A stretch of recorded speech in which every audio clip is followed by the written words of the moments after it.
அனைவருக்கும் வணக்கம். எல்லாம் எப்படி இருக்கீங்க?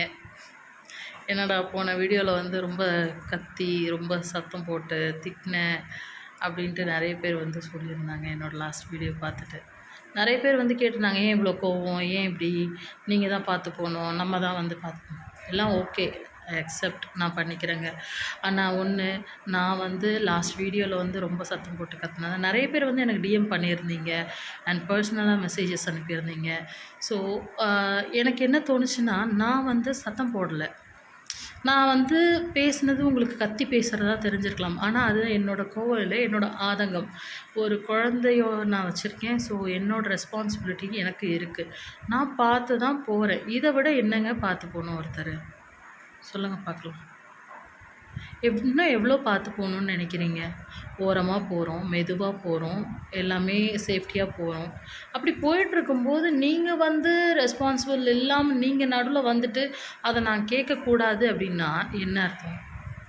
நேரில் கேட்கலுங்க அப்படின்றீங்க. நேரில் கேட்கணுன்னா அந்த பர்சன் இருக்கணும் இல்லைங்களா? அந்த பர்சன் இல்லாமல் நம்ம நேரில் கேட்டு என்ன பிரயோஜனம்?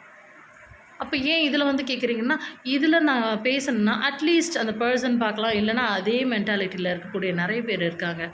ஒரு சில பேர் இருக்காங்க இல்லைங்களா? நிறைய பேர் இருக்காங்களாம், இல்லை ஒரு சில பேர். அவங்க பார்க்கறதுக்கான வாய்ப்புகள் இருக்குது. அவங்களுக்கு புரியறதுக்கான வாய்ப்புகள் இருக்குது.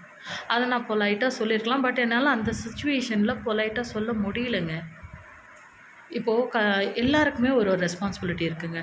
கல்யாணம் ஆனவங்களா இருக்கட்டும், கல்யாணம் ஆகாதவங்களா இருக்கட்டும், அது ஆணாக இருக்கட்டும், பெண்ணாக இருக்கட்டும், யாராக இருந்தாலும். இப்போ கல்யாணம் ஆன இப்போ ஆண்கள் பெண்களாக இருந்தால் அவங்களுக்குன்னு ஒரு குழந்தை இருக்குது, அவங்களுக்குன்னு ஒரு ஒய்ஃப் இருக்கான், ஹஸ்பண்ட் இருக்காங்க. அவங்கள பார்த்துக்கணுன்ற ஒரு ரெஸ்பான்சிபிலிட்டி இருக்குது. இப்போ கல்யாணம் ஆவாத பசங்க பொண்ணுங்களாக இருந்தால் அவங்களுக்குன்னு அப்பா அம்மா இருக்காங்க. அவங்க கூட இருக்கணுன்ற ஒரு ரெஸ்பான்சிபிலிட்டி இருக்குது கண்டிப்பாக. அவங்க பார்த்துக்கணும் இல்லைங்களா? ஏன்னா இது வரைக்கும் வளர்த்தவங்க ஒரு பேரண்ட்ஸ் அவங்கள வந்து பார்த்துக்கணுன்ற ஒரு ரெஸ்பான்சிபிலிட்டி இருக்கணும். அந்த ஒரு ரெஸ்பான்சிபிலிட்டியோடு ஓட்டினா நம்ம ஏன் இந்த மாதிரிலாம் நடக்க போகுது?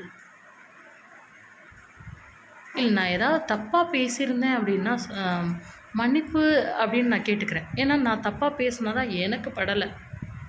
நான் சீரியஸாக சொல்கிறேங்க. ஏன்னா அந்த மாதிரி நான் வந்து வண்டி ஓட்டிகிட்டு போயிட்டுருக்கும்போது ஏதோ ஒன்று ஆகிட்டு நான் வீட்டுக்கு வரும்போது என் குழந்த பதறதை பார்த்து என்னால் சும்மா இருக்க முடியல.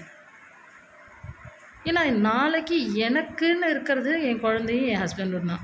ஸோ அவங்களுக்காக நான் வாழணும், எனக்காக அவங்க வாழ்கிறாங்க.